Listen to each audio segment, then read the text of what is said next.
देखिए ऐसा है कि 10 महाविद्या एक कंसेप्ट है, एक अवधारणा है, ठीक है ना। और दूसरी जो अवधारणाएं हैं वो है लोक माता। जो लोक जीवन में प्रचलित जो माताएं थीं, ब्राह्मी, माहेश्वरी, ऐन्द्री, कौमारी, वैष्णवी, वाराही और चामुंडा, जिसको आप मैसूर में चामुंडी के रूप में भी देख सकते हैं। वो चामुंडा जो है पंजाब में भी है, चामुंडा मथुरा में भी है। वो चामड़ उसका एक देशज शब्द है। चामुंडा का वर्णन बाणभट्टी ने भी किया है हर्षचरित में। तो इस प्रकार से ये लोक माताएं हैं। अब यही जो है एक दूसरा जो वर्गीकरण जो है वो आता है, वो बल्कि वैदिक संस्कृति से भी जुड़ा हुआ है, और वो आता है सप्तमातृका का। उसमें 7 माताएं हैं। जिन 7 माताओं को जो आप विवाह इत्यादि जब करते हैं ना, तो विवाह इत्यादि में जो मातृका पूजन के लिए जो चित्र बनाया जाता है, चित्र काढ़ा जाता है, उसमें सप्त मातृकाएं, सप्त पुत्तलिकाएं आप प्रतिष्ठित करते हैं। उसमें 7 माताएं हैं, तो वो भी लोक माताएं, वो भी सप्त मातृकाएं हैं।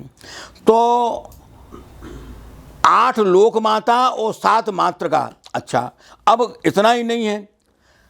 जब ये भवनों का मुहूर्त होता है, उनका निर्माण होता है, उनका मुहूर्त होता है, गृह प्रवेश इत्यादि का होता है, तब 16 मातृकाएं उस चौकी पर अन्न के विभिन्न बीजों के द्वारा प्रतिष्ठित किए जाते हैं। कहीं चावल की है, कहीं मूंग का है, कहीं उड़द का है, कहीं ऐसे करके।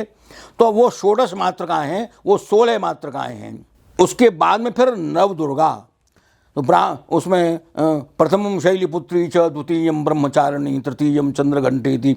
ये नवदुर्गा नवरात्रि की जो अधिष्ठात्री हैं, जो नवरात्रि में जो 9 रात्रियों की जो 9 उपास्य देवता हैं, वे शैलीपुत्री, ब्रह्मचारिणी, तृतीयम चंद्रघंटा, कूष्मांडे चतुर्थकम कूष्मांडा, पंचमम स्कंद माता, षष्ठम कात्यायनी चित, कालरात्रि, महागौरी, और नवमम सिद्धदात्री च, और 9वीं जो है वो सिद्धदात्री है। देखिए, यदि हम इन मातृका रूपों का अध्ययन करने निकलें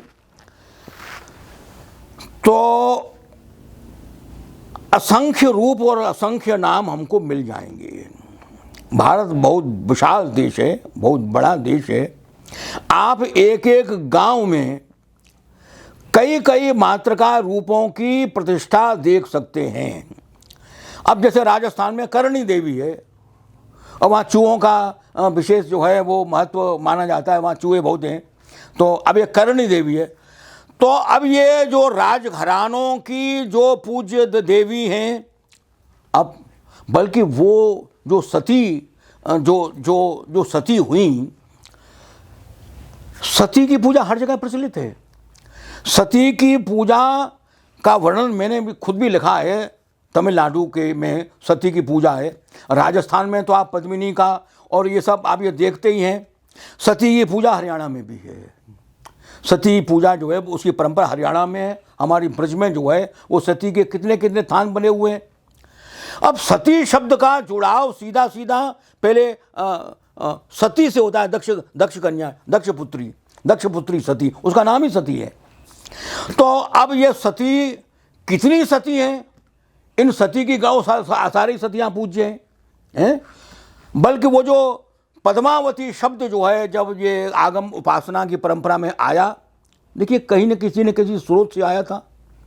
बिना स्रोत तो कुछ आता नहीं है, कहीं न कहीं स्रोत होता ही है।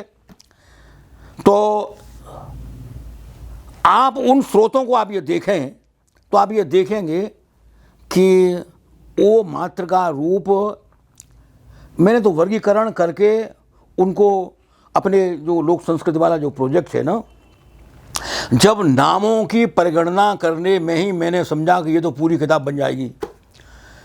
तब मैंने कहा कि ना देखो, वृक्ष कितने हैं इसका हम परिगणन नहीं कर सकते, लेकिन हम वर्गीकरण कर सकते हैं। है ना, कि एक वर्ग में हम कहें भाई कि ये जो बरगद और पीपल हैं, ये जो एक वर्ग हो गया, ये इस वर्ग को, ये जो करौंदा है, ये जो बेल है, ये नींबू है, ये एक वर्ग ऐसा ही हो गया। तो ऐसे करके वर्ग गिनाए जा सकते हैं। तो मैंने देखिए रोग मात्रका, तिथि मात्रका, सती मात्रका, ये सब मात्रकाओं के मैंने परिगणन कर दिया, वर्गीकरण कर दिया बस। और वर्गीकरण करने के बाद जो है वो मैंने विश्राम ले लिया कि बस इसके आगे हमें बढ़ना नहीं है। क्यों कि यदि हम एक ही प्रदेश के मात्रकाओं को ले लें, राजस्थान को आप ले लीजिएगा, राजस्थान में मात्रकाओं के इतने रूप हैं, इतने नाम हैं, नहीं आप गणना करते करते परेशान हो जाएंगे आपस करके। तो हर गांव में एक मात्रका है, हर गांव में एक रूप है, बल्कि एक गांव में कई कई रूप हैं। तो इस प्रकार वो इतना विशाल देश, कितना विशाल देश है। कहीं कहीं तो वो मात्रका के नाम से गांव का नाम पड़ा हुआ है। अरे त्रिपुरा नाम है भाई पूरा का पूरा, वो जो भगवती के नाम पर जो है वो त्रिपुरा माना जाता है। तो इस प्रकार से प्रदेशों के अलग अलग प्रदेशों के अलग अलग जो है वो मात्रकाओं के स्थान बने हुए हैं अलग अलग। अब कन्याकुमारी का आप ये देखिएगा कि कन्याकुमारी जो है उसका जो रूप है ना, कुमारी। अब कन्याकुमारी भी वहाँ है, और कुमार कार्तिकेय, और कार्तिकेय की भी कहानी है, और कुमार कन्याकुमारी की भी एक कहानी है। और दोनों का जो अंचल है, दोनों का जो प्रदेश है वो तमिलनाडु में वो इस प्रकार से मौजूद है। तो इसी प्रकार से हम ये देखते हैं कि दक्षिण में भी और उत्तर में भी एक बड़ी जो चीज़ बड़ी कॉमन है, जो हमको दक्षिण और उत्तर दोनों में मिलती है, वो है रेणुका। अब वो रेणुका नाम दक्षिण में नहीं है, लेकिन रेणुका की वो कथा जो परशुराम से जुड़ती है, वो कथा दक्षिण में तमिलनाडु में भी है और केरल में भी है। और वो जो रूप है रेणुका की उपासना का जो रूप है वो वहाँ है। अब मेरे नाम से, मेरे ख्याल से उसका नाम चेल्लम्मा है, मैं भूल नहीं रहा हूँ। तो इस प्रकार से हम ये देखेंगे। अब द्रौपदी का यहाँ वो रूप नहीं है, माने उपास्य के रूप यहाँ हमने हरियाणा में नहीं देखा, लेकिन तमिलनाडु में द्रौपदी का उपास्य रूप मौजूद है। अज्ञातवास के समय द्रौपदी माँ ने, अम्मा ने तमिलनाडु के लोगों के कल्याण की कामना करी थी। ये कहानी तमिलनाडु में प्रचलित है। तो इस प्रकार से यदि हम शक्ति रूपों का अध्ययन करें, अच्छा ये शक्ति रूप भी कोई एक तरीके का नहीं है। देखो माँ का रूप भी है और प्रेयसी का रूप भी है, प्रेयसी का रूप भी है, कन्या का रूप तो है ही है।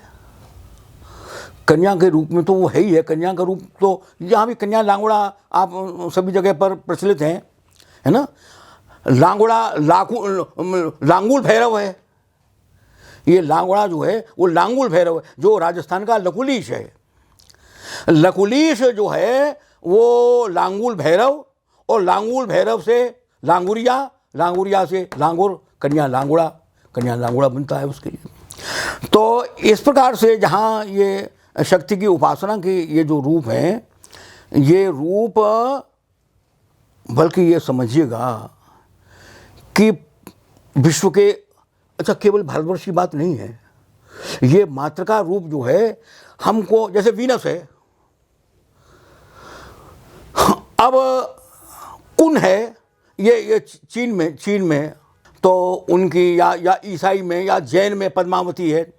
तो बौद्धों में जो है वो है। इस प्रकार से भिन्न भिन्न संस्कृतियों के जो मातृका रूप हैं, तो मातृका रूप जो है वो बहुत व्यापक हैं और प्राचीन हैं। सबसे पहले लोग जो उपासना के जो इतिहासकार हैं, उन्होंने ये कहा कि प्रकृति की उपासना संसार में सबसे पहली उपासना है, जैसे सूर्य की उपासना है ना। सूर्य की उपासना है। अब सूर्य प्रकृति की उपासना है, सूर्य की उपासना। तो अगर इस प्रकृति की उपासना का बाद जब दूसरी उपासना यदि किसी का वो ना, तो वो मातृका की उपासना है, वो माँ का रूप बनता है। तो वो जो माँ का रूप बनता है वो बिल्कुल आदिम रूप है, वो उसका विकास हुआ है, इसमें कोई संदेह नहीं है। विकास तो हर एक चीज़ का ही होता है, तो इसलिए विकास में तो हमको कोई संदेह ही नहीं है। वो तो सब जगह हुआ है और सब जगह हो रहा है और आगे भी होगा। वो तो एक प्रक्रिया है ना। वो विभिन्न जो उपास्य रूप हैं वो एक दूसरे में अंतर्भुक्त हो जाते हैं, समा जाते हैं और उसका एक दूसरा एक रूप ग्रहण कर लेता है उसका। तो इस प्रकार से मातृकाओं के जो रूप हैं, चाहे वो नवरात्र में नवदुर्गा के हों, चाहे वो अष्टमातृका हों, चाहे वो सप्तमातृका हों, चाहे वो षोडश मातृका हों, चाहे वो 64 योगिनी हों। अब योगिनी का कुछ कम थोड़ा ही है। योगिनी का अच्छा, ये योगिनी का जो क्रम जो है वो श्री विद्या में भी है। श्री यंत्र में जितने चक्र हैं उतनी योगिनियाँ हैं, है ना। अब योगिनी के उपासना क्रम को आप बाणभट्ट की जो आत्मकथा है वो हजारी प्रसाद द्विवेदी जी का उन्होंने उसमें दिखाया हुआ है। अब एक कुंडलिनी है, कुंडली में जो 6 चक्र हैं, प्रत्येक चक्र की एक योगिनी है। तो योग संप्रदाय के साथ योगिनी जुड़ी हुई है। योगिनी की उपासना भी शक्ति उपासना ही है। तो इस प्रकार से ये जो आगम परंपरा में, चाहे वो योगिनी का रूप हो, चाहे वो मातृका का रूप हो, चाहे वो और दूसरे रूप हैं लोक मातृका का रूप हो, ये बहुत व्यापक है।